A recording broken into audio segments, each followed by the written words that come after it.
Yo, what's up, y'all? It's your boy, Ogechi Aghaji, aka Oaghaji, and I'm back with another review. Today's review is going to be on the 1967 Taiwanese wuxia film classic, Dragon Inn, directed by the late, great King Hu. And it features a lot of, stars, at that time, including Polly Shang Kuan Ling Feng, which would be her, debut film, which is cool. And this film would be remade twice, both in Hong Kong and then I think in mainland China, I believe. There was a TV series made in Taiwan of it as well, which is cool, So it's a very successful film, you know what I'm saying? So it had to be when it has those remakes in a TV series. Anyway, without further ado, let's begin this review. And I'm going to read the synopsis in the back of this DVD, courtesy of Criteria Collection, as best as I can. So here it goes. The art of martial arts filmmaking took a leap into bold new territory with this action packed tale of Ming Dynasty intrigue. After having the Emperor's Minister of Defense executed, a power grabbing eunuch sends assassins to trail the victim's children to a remote point on the northern Chinese border. But that bloodthirsty mission is confounded by a mysterious group of fighters who arrive on the scene intent on delivering justice and defending the innocent. Yeah, pretty good description there, I would say. Let's talk about the story, the characters, and the acting in this film. The story is actually pretty good. I definitely enjoyed it. It's especially since it takes place during the Ming Dynasty. There's a lot of corruption and all that stuff, especially with a power hungry eunuch that wants all the power and all that for himself and whatnot. Which is an interesting villain, especially played by Pa Yin or Bak Yin. And the characters are very interesting too, especially Polly Shun Quan Ling Feng's character. You know what I'm saying, which I definitely like.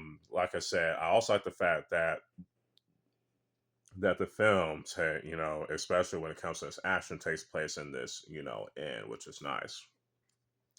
This isn't the first time that King Hu would do this. He would do this, with the Shaw Brothers film "Come Drink with Me," which came out years earlier and by from the Shaw Brothers studio in Hong Kong, which is cool. You know what I'm saying? So I don't want to say too much on the story because of spoilers, and I don't want to end up repeating myself.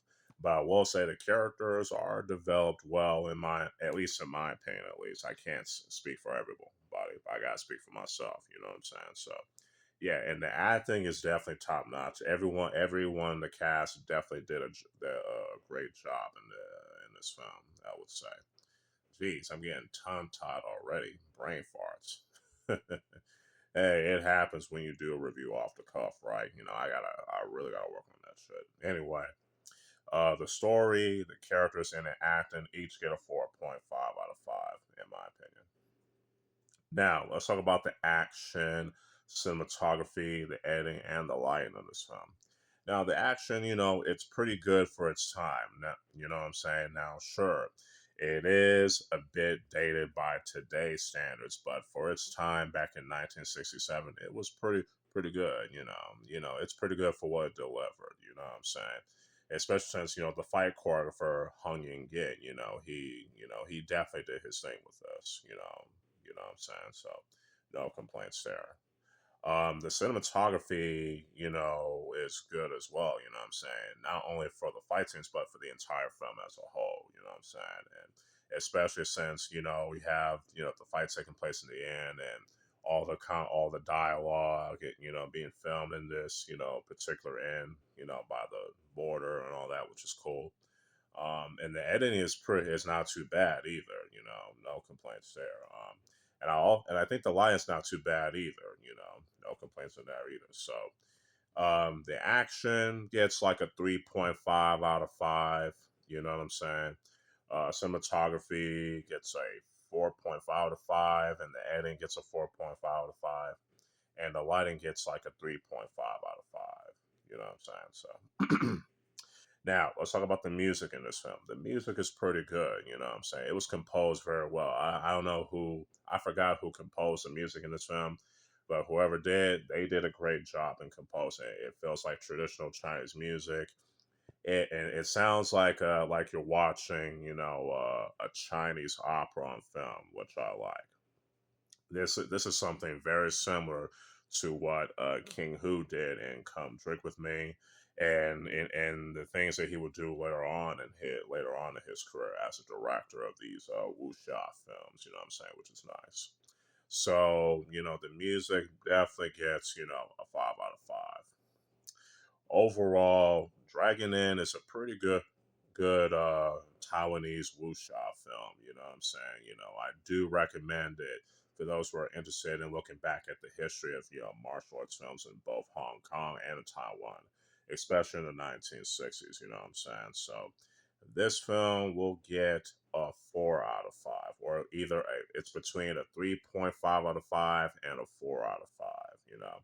And I might change my mind after another viewing this film, so I might change the score a little bit. For right now, so it's between. I think I give it a 4 out of 5. You know what I'm saying? So yeah. Hopefully y'all enjoy this review. You know what I'm saying? Sorry for the couple of brain farts and being tongue tied and shit, but hey, it happens when you do it off the cuff, right? Stay tuned for more reviews and more other videos along the way. If y'all like this video, y'all can hit that like button and share it. Y'all can also subscribe to the Oaghaji 27 YouTube channel and hit that notification bell to keep y'all updated on my uploads.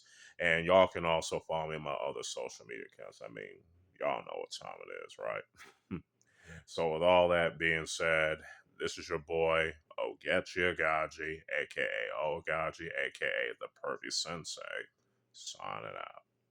Peace.